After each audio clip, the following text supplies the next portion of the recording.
is it a religious conflict or is it a conflict about land? And let's start with Doran because he spoke last.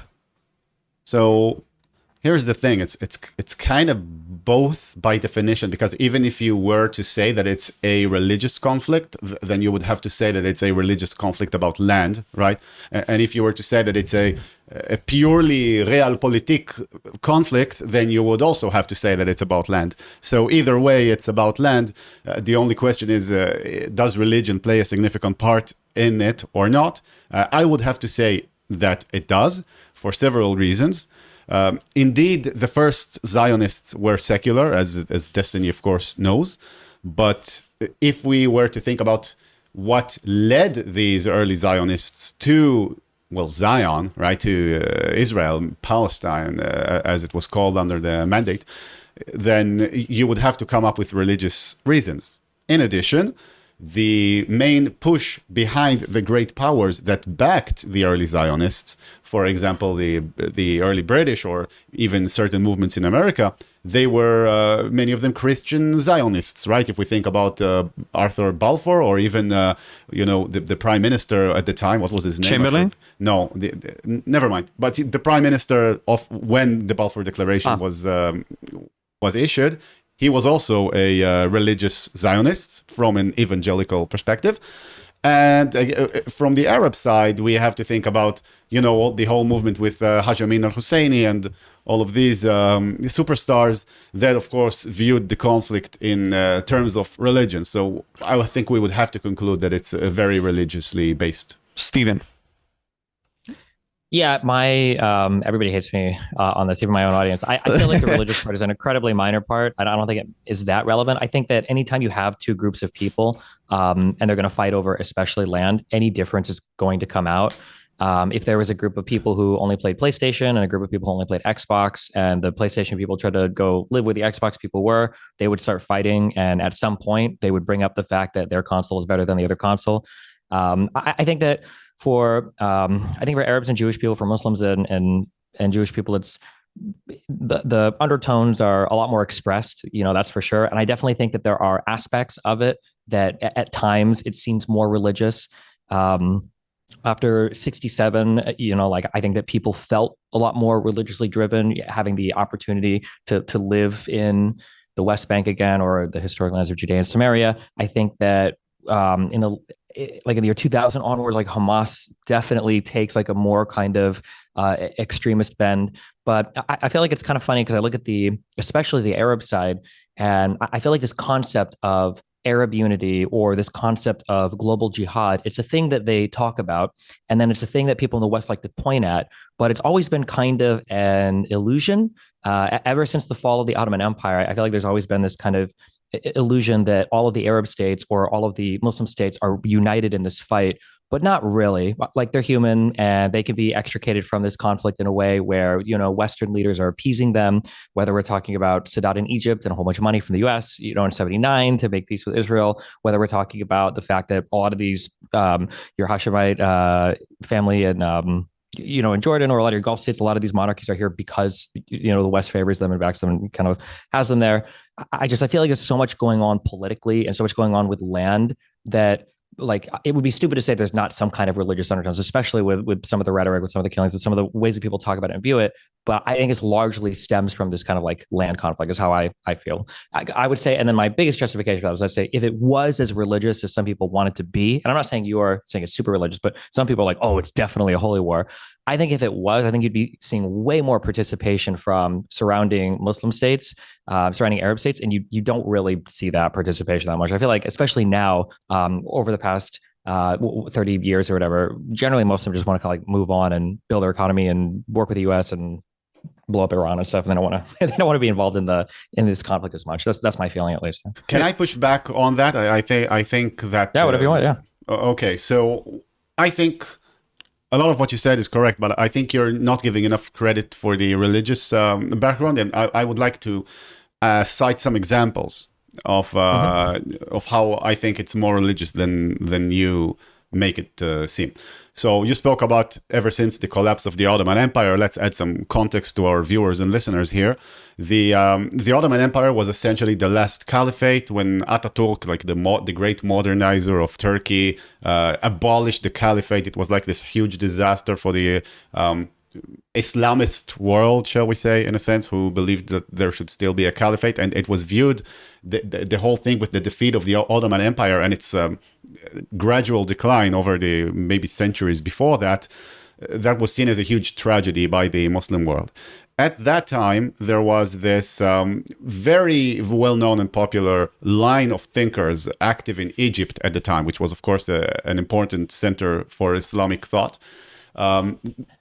Two of these famous lines of thinkers would be Sayyid Qutb and Hassan al-Banna. These two people are well known for popularizing the Muslim Brotherhood, but also you could say, if you really think about the ideas, you could say that Salafi jihad, Salafi Islam also came from these two. Before them, there were two more important thinkers. One of them was Al-Afghani, and another, I forgot his name, but these guys, maybe Badr, something Badr, and this guy had the most widely spread and read newspaper in the entirety of the Muslim world.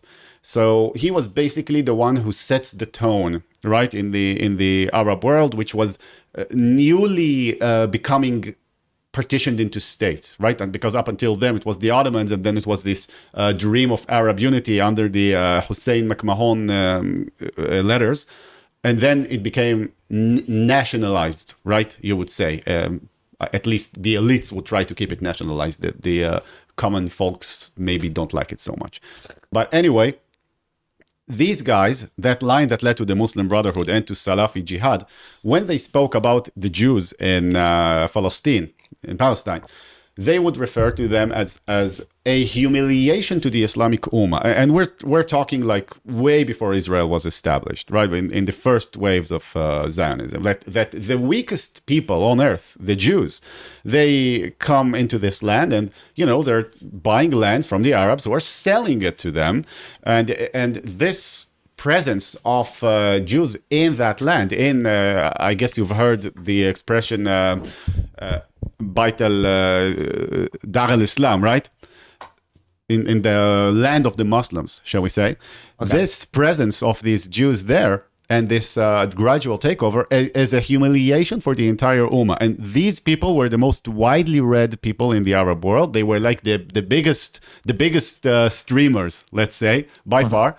And these are the people who laid the groundworks for how the Zionists are viewed in the Arab and Muslim world. And they were using explicitly religious language, and they were explicitly religious thinkers.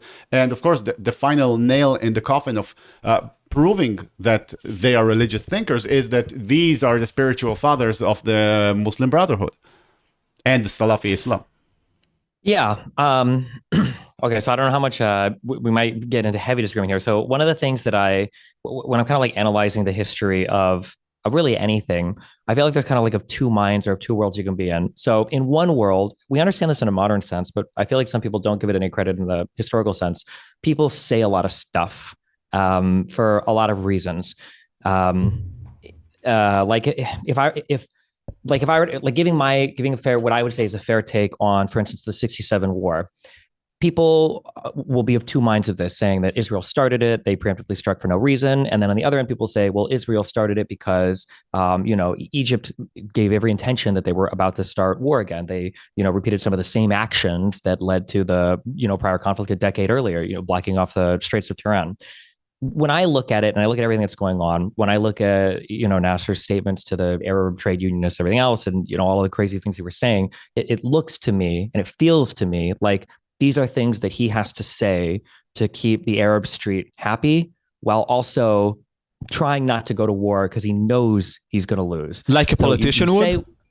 Yes, exactly. Yeah. So you say one thing to appease your people, and then you posture, especially with the rest of the Arab world making fun of you. But in reality, Nasser cast out all of the UN peacekeeping forces throughout the entire Sinai that had been put there after the Suez crisis before. but like his army was exhausted from tens of thousands of soldiers had been committed to Yemen. Absolutely nothing had gotten accomplished there, and still nothing has been accomplished there.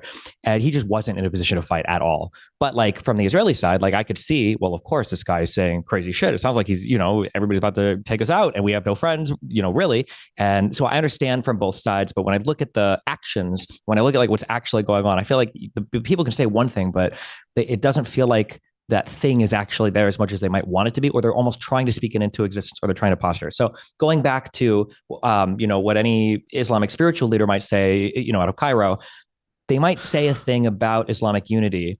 But when I look at this, two things come to mind. One, I think if it would have been Christians or anybody else moving to the mandatory area of Palestine, the Levant, whatever you want to call it, anybody moving there, if it would have been Christians, they would have had a different rhetoric for it. If it would have been other Arabs from Europe, I think they would have had a word for it. I think that what the feeling is that, okay, well, the Ottoman Empire is gone. We Arabs can finally make our own caliphate again without these, fucking Turks ruling over us. And now, okay, Iraq, they got a country, and these guys over here, Jordan and the Hashemites, they got a country, and Egypt, they're cool, they get their own thing. And what the fuck? Why are all these people coming into our area in Palestine? Why don't we have a country? And I feel like that thought is the thing that drives them to whatever the rhetoric is to push out, the people that are coming in. I know this is triggering to Jewish people because I understand that the majority of people there now are not European transplants, and the majority came from the Middle East, especially after the diaspora and everything else. But just saying at that particular point in time, I can understand that feeling from the Arabs. And then final point, the feeling that I have is that if the religious drive was as strong as they wanted it to be, or as strong as they said it would be, I kind of look at the behavior of what happens in 47 and 48. And I feel like if there was this true Arab unity, or this true global jihad ideological commitment to driving out the Jews, I think they would have been able to do it. But I feel like every nation at the time was more finagling for their own interests. Egypt had an opportunity to capture as much of the Gaza Strip as they could. They put a fake Palestinian government in there and recall it in a year, gone. And then Jordan had the opportunity to take over the West Bank if they could, and they did. They didn't really push much further. They probably could have. And then everybody kind of like took something for themselves, and then they kind of fucked off. And I feel like when I look at this behavior, I'm like, this doesn't seem like a unified group of religious people ready to, excise the scourge of the Jew in their land. It kind of looks like a bunch of nation states that are just finagling for land, but they're using the religious rhetoric to gather people to fight as much as the nation is interested in. That's the feeling I get. Otherwise, I have a hard time explaining the actions. I feel like there would have been a stronger commitment to driving, the new state out as much as possible. This is the feeling I have. Go on. But don't you think that if it weren't for the religious fervor, let's say, it would be impossible to justify a war? And when we're talking about, okay, let's keep using your example. What interest does Iraq have to achieve from that, aside from like a Muslim unity or something like that, right? I mean, why send forces in? I think there's the idea of unity, but like when you look at like the major players, I think in the 3 or 4 big wars that are happening, we're really talking about like Syria, Jordan, and Egypt. And like Iraq will send a battalion, or Saudi Arabia will send a plane, or I think people send a little bit, but I think the 3 major players are the geographic bordering countries. I think everybody's kind of playing like a part, but yeah, I mean, like that Baghdad Pact happens later, and I think Nasser and a lot of Arabs are really upset about that. Like, it seems like there's even a division fairly early on where, yeah, there's a little bit of a commitment, but not that much. It doesn't feel like there's that big of a commitment. But Destiny, you must know that it's a widely held opinion in at least in the Muslim Brotherhood circles, or the Muslim Brotherhood adjacent circles, which are very popular in the West nowadays, that the governments and the leaders of the Arab countries are essentially puppets set up by the West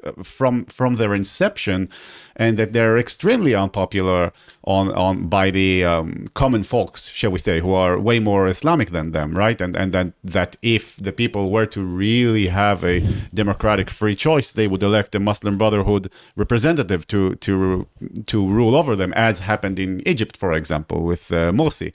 Ever since their I agree with inceptions. that. I think there's the leadership, I think, is a bit more Western friendly than the Arab street, than the ordinary population is. I do agree with that. But I think it's important to point out that when the Muslim Brotherhood came into power in Egypt, I think one of the first things they did is they wrote a letter to Israeli leadership and said, we have a peace agreement and we're going to follow it.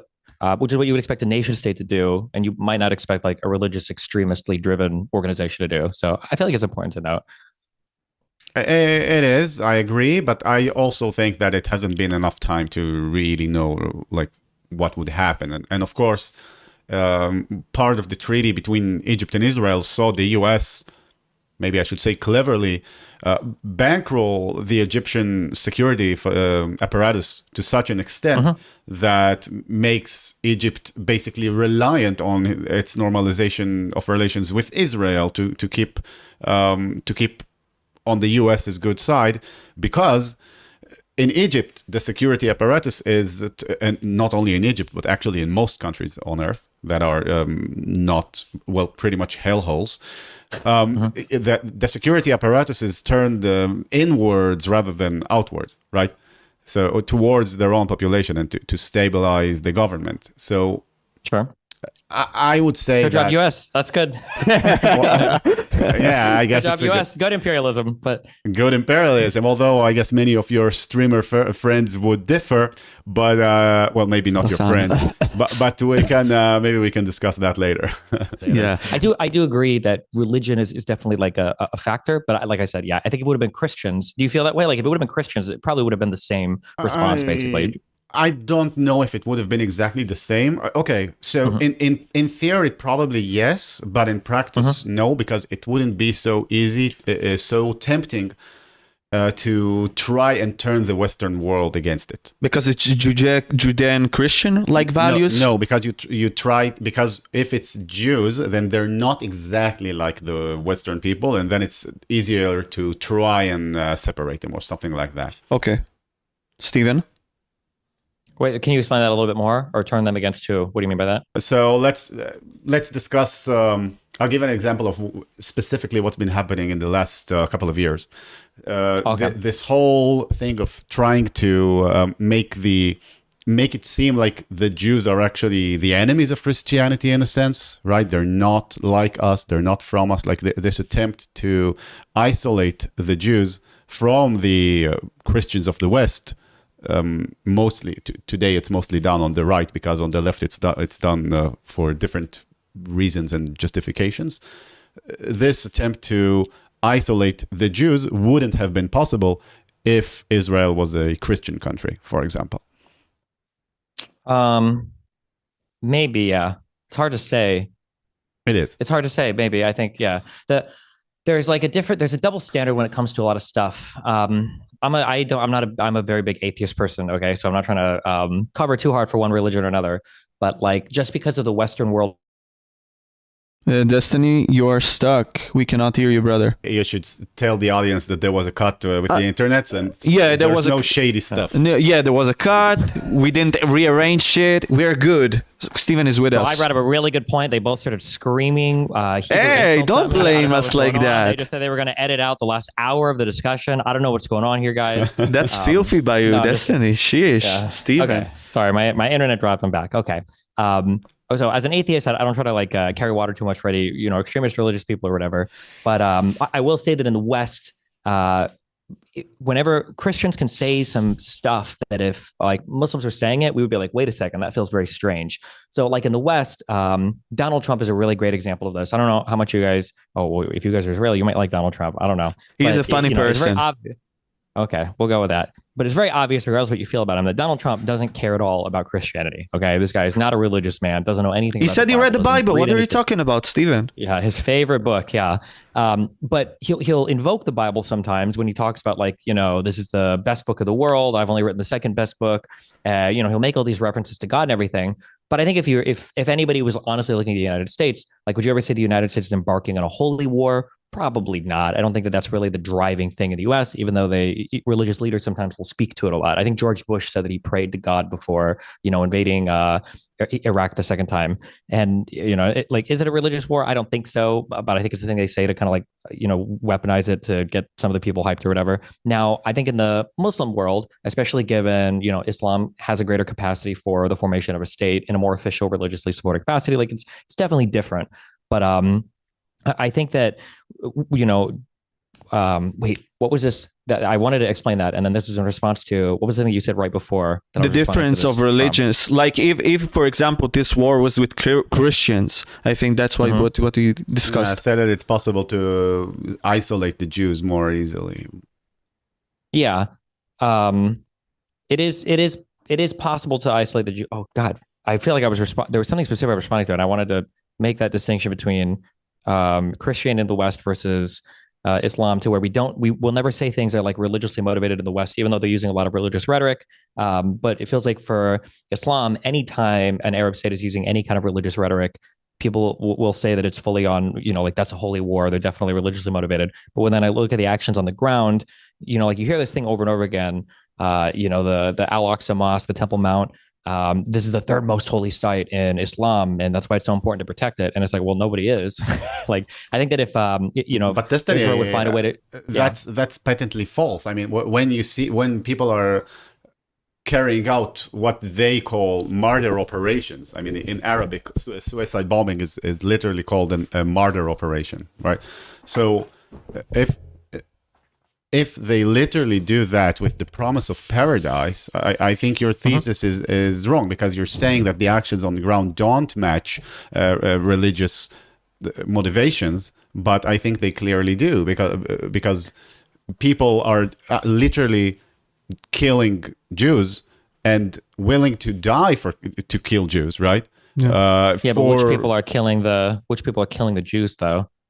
Well, whenever there's some sort of terrorist attack, and I don't necessarily even mean Hamas, although you could also point at Hamas, but even people from Judea Samaria or the West Bank, when they do it, like they fully expect to die, and that's what they also post on their social media before they go out and carry on their martyr operation. Right? Their incentive is to die, basically.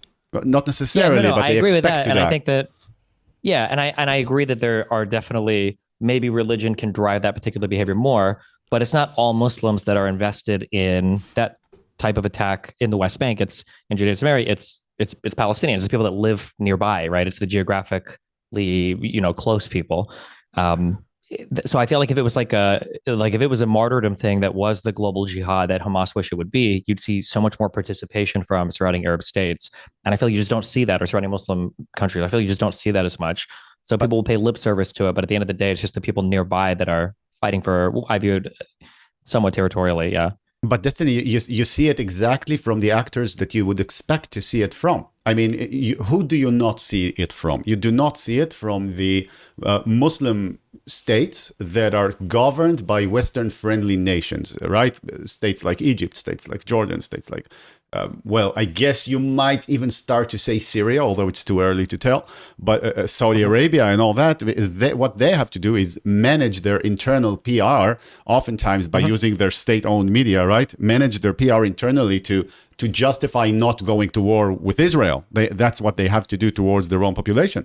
But the areas that are dominated by the explicitly religious and not secular or nationalistic governments, like the Zaydis in Yemen, also known as the Houthis, or the Shia revolutionary regime, explicitly theological regime in the Islamic Republic of Iran, or even Hezbollah, which is also a 12er Shia organization. That's 12er Shia is the same branch that the Iranians are. I mean, these groups that are properly governed by quote unquote proper Muslims, these are exactly the people who act in exactly the way that you would expect from a Muslim, that according to your own definition. I guess in your mind, how do you see, so we talk about like proper, theocracies. We talk about Hezbollah, we talk about the Ayatollah in Iran. Why do you think they're willing to work with like Hamas? I'm pretty sure Hamas is like a Sunni extremist fundamentalist, sect. And, in the Western world, everybody always likes to look at things and go, oh, look, it's Sunni Shia, Sunni Shia, Sunni Shia. Yeah. But I feel like, when you get on the ground over there, it's more like kind of like Gulf states, US friendly against, kind of the more Russian friendly or were Russian friendly states. Like, how do you explain why, like, I guess like Shia like states would work with a Sunni fundamentalist extremist group like Yeah, Hamas. I can try to take that question. In the Sunni branches, you have essentially two large, let's say, philosophical branches. Both of them originate from these earlier thinkers in Egypt who are referenced earlier. So essentially, you have the Muslim Brotherhood type of thinking, and you have the Salafi Islam type of thinking. And in Salafism, also, you have two branches. You have the quietist Salafists, who are like the people of Saudi Arabia, who are Salafists, but they would not interfere with the government. And you have the jihadi Salafists, who are like groups like ISIS and Al-Qaeda and stuff like that. These groups would try to wage war against, to first unite the caliphate and then free Palestine, right? Whereas the Muslim Brotherhood, their essential creed is to be a bit more pragmatic. They would work with Iran. A Salafi branch would not work with Iran. So you have the Muslim Brotherhood influenced countries or organizations like Hamas, like Qatar, like Turkey, right? These are the main actors.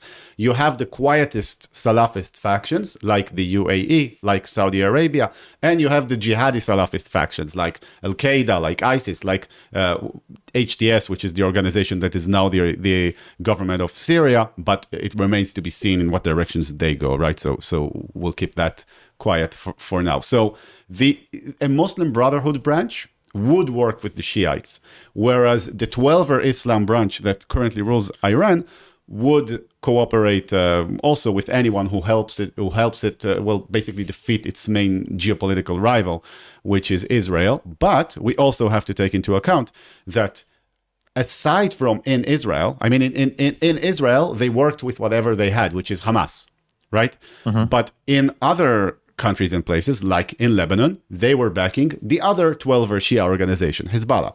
In Yemen, in Syria, they were backing the Assad regime, which is basically Shiite, but not exactly, right? The Alawites are, there was like this famous fatwa that kind of invented, it's a whole story, but we don't have to get into that, but they were like technically Shiites. And in Yemen, of course, you have the Zaydis, who are also kind of a branch of Shia. Yeah, but they're also not 12er Islam, and they could also be seen as potential rivals in a theological sense. But first of all, I guess Iran would be interested in exporting its revolutionary ideas and crushing its geopolitical rivals. So both the Muslim Brotherhood and the Iranians have been quite pragmatic, let's say, in their theology, but when you see the way that they act and the rivalries that they have formed, you can definitely look at it through a religious lens, and you would see that, right, it doesn't explain 100% of the way that the forces are arranged against each other, but it does explain a fair bit. Okay. I feel like I understand where you're coming from, but I think the way that I would view it almost was like a religious debate in terms of like the existence of God. I don't know if this is it's called like the cosmological argument. I think it's a syllogism that has to do with the fine tuning of the universe being evidence of the existence of God. And one of the counter arguments to this thing in like in a metaphorical sense is if you wander across the street and there's a pothole, and there's water filling the pothole, there's going to be a puddle. And when you look at the puddle and you think, well, why is the puddle shaped this way? Well, the puddle's shaped that way because the water is just filling the pothole. So of course it's going to be shaped that way. There's no mystery there. I feel like when I look at I feel like we can make a reason why there might be pragmatism or there might be some religious, rationale for why different groups would work with each other at the end of the day, and that you can make it work. But I feel like ultimately the religious reason will follow the geopolitical one almost every time. Like they will find a way to work together. Like when we have I feel like you described like 50 different sects of Shiite belief. Aren't these supposed to be the guys who believe they can trace the fucking lineage of Muhammad or whatever through their own, don't they even have like stronger claims? I don't know exactly what the religious beliefs are, but the fact that all these people are trying to find reasons and have somehow found a reason to work together to fight what they viewed initially as like the Western transplant nation, I feel like no matter what, they would have found those reasons. I suck at remembering the names for a lot of this, but I know that in the early development of Iran post World War I, there was a bunch of debate amongst their early Islamic scholars about whether or not they could form. They had a name for it for the Iranian for the early Iranian like parliament. There's a specific name for it. I don't remember what they call this, their parliamentary body or whatever. But the even religiously back and forth, there were arguments over, is it religiously acceptable to form, like a democratic parliament or whatever. Or I don't remember if the argument is that like there will be a perfect government when, whenever some Islamic thing happens or whatever, but can you form one in the meantime? And they went back and forth on this. And I feel like when I look at people debate their religion, even in the Islamic world, same with the Christian world, that people always try to find a way to make the religion ultimately fit the goals of whatever the people are. And religious mechanisms to me, they feel more like things that you have to hype your people rather than restraints on your people. That's always the feeling I get. In US politics, I've never heard somebody say, for instance, man, we have all these illegal immigrants here that are draining all of our resources, but Jesus tells us that we have to be nice to our neighbor. So I guess we need to do something, to take care of it. You never hear that. It's always like, we have to take care of our own brothers, get these people out of here. The religion is always weaponized. And and I guess when I look at the Middle East, I feel like when Islam is brought out or when they're having their religious conversations, whatever they need to do to justify the expulsion of what they viewed as a colonist state or a transplant state, or just as Europeans coming in, in the late 1800s, early 1900s, eventually the formation of Israel, they would have found a reason to do it. That's the feeling I get. But I guess we're kind of circling the drain on that. So if you want, you can have like the last. So basically, religion. Can I ask you one last question? Yeah. But just so I can understand. So basically, you're saying religion isn't the a priori thing. It's there's a term legally, sometimes people say pretextual, like people will find a reason to make it work. Like if it would have been Christians, then we would be having the conversation about how, well, of course, Muslims are always going to fight Christians and there's always going to be this war against them. And it would have more or less worked out to be about the same, I would feel. Maybe because it was Jewish people, maybe it was like a tad worse, but for the most part, I think it would have been pretty similar. I think that's the feeling I had. Doan. Yes. Yeah. So I just want to say that I think in general we're pretty close to each other in our opinion. It's just that we attribute different, let's say, percentages to the influence of one factor or another. And you've said before that it all comes down to geopolitical factors, right? But I would like to get your opinion on this. Do you think that the early Islamic conquests were geopolitical more than they were religiously motivated? I'm smart enough to know what I don't know, and I wouldn't venture a huge guess on that. So I'm not 100% sure how I would feel. Yeah, I wouldn't be able to answer even to the Crusades or anything. Like how much were these religiously driven versus geopolitically driven? If guessing for the little bit I know about the earlier world is, I would say they were probably more religiously driven, but I would say that probably could happen more because it was in the absence of these kind of concepts of nation states that I feel like didn't really strongly emerge until like the 1900s, this concept of a nation of people held together by borders and laws and not necessarily like some religious doctrine. So I would say, yes, they were probably more religiously driven, but also because that was one of the easier ways to kind of have people united together. That'd be my feeling on that. That's fair. Thank you. Okay. So from my discussion from my podcast, talking with a lot